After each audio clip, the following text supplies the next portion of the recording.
Welcome to The Explainer. Today, we're going to dive into some really fascinating research from Dr. Sudendra S.G. that could totally reframe how you think about learning. And if you're a teacher, this one is especially for you.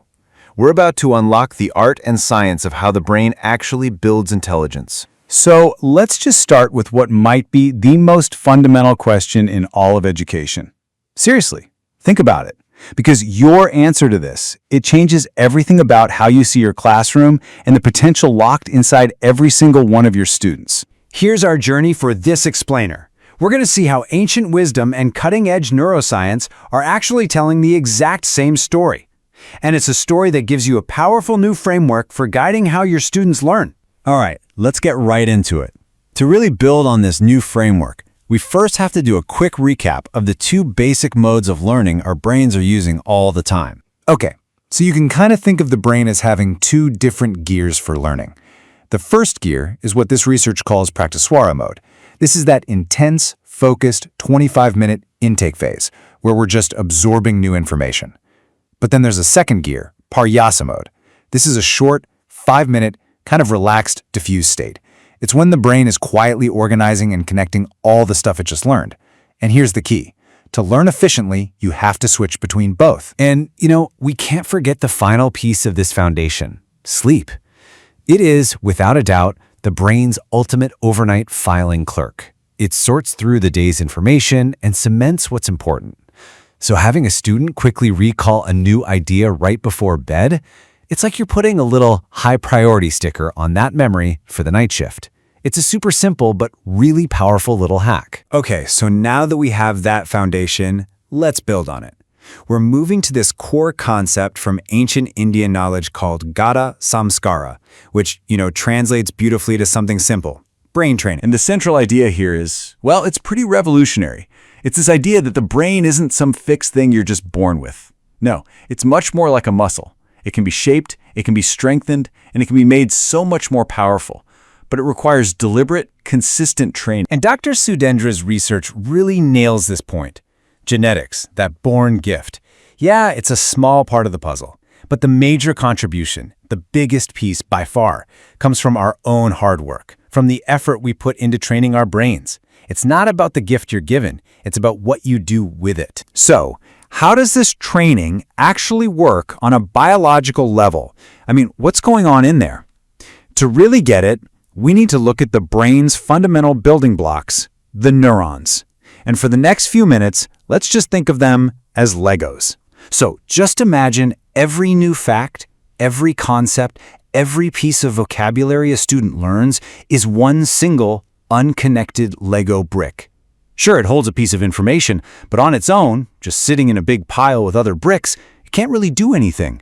It's just potential. So how do we get new Lego bricks? Well, that process is called neurogenesis. You can think of it as the brain's Lego factory. And when are the machines running? When students are using those focused and diffuse modes we talked about, that's when their brains are literally manufacturing new bricks, the raw material for all knowledge. But, a pile of bricks isn't a house, right? And that's where neuroplasticity comes in. This is the art of taking all those individual Legos and clicking them together to build something real, something meaningful. This is how raw data becomes understanding. If neurogenesis makes the hardware, neuroplasticity is the software of intelligence. So, if neuroplasticity is all about connecting those Legos, the next logical question is, how do we actually do it? Well, the answer lies in a process our ancestors called abhyasana, which is just a wonderful old word for something we all know, practice. This visual just illustrates it perfectly. When a student first learns something new, it's like a dense forest in their brain. There's no path. But with a little bit of practice, they start to trample down a small, muddy trail. With consistent repetition, that mud road gets paved over. It becomes a reliable asphalt highway. And with real mastery, it becomes a multi-lane expressway. Recall is instant, automatic, and totally effortless. Practice literally paves roads in the brain. Think about a basketball player for a second.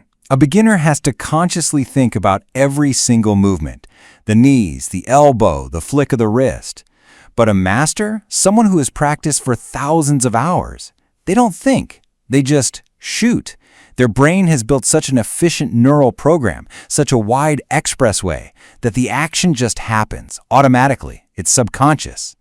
That's a neural highway in action. Okay, so this brings us to the most practical, most important part of this whole conversation.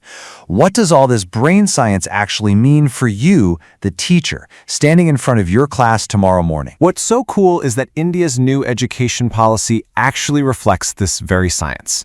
It encourages a classroom structure that supports how the brain really learns. So you've got 25 minutes for focused learning. That's neurogenesis, making the neuron bricks. Then 5 minutes of diffuse time for indexing, and then a crucial 20 minutes for abhyasana, for practice, for building those all-important pathways through neuroplasticity. And this model, it suggests this really profound shift in your role as an educator, especially during that 20-minute practice block. You're not just a presenter of information anymore. You become something more, something different. You become a coach. And what does a coach do? A coach is a master of getting people to practice consistently. A coach guides that practice, removes the distractions, helps measure progress, and most importantly, a coach helps each student build their own unique neural highways. It's just truly incredible when you see it laid out like this. The Atharva Veda described a newborn's brain as barren land.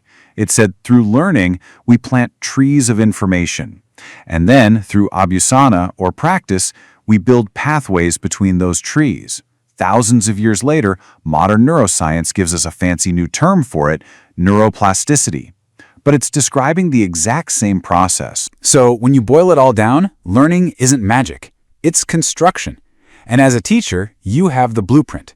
This framework doesn't just explain learning, it actually empowers you to build it. One student, one practice session, one neural pathway at a time. So the only question left is, which highway are you going to help them build first?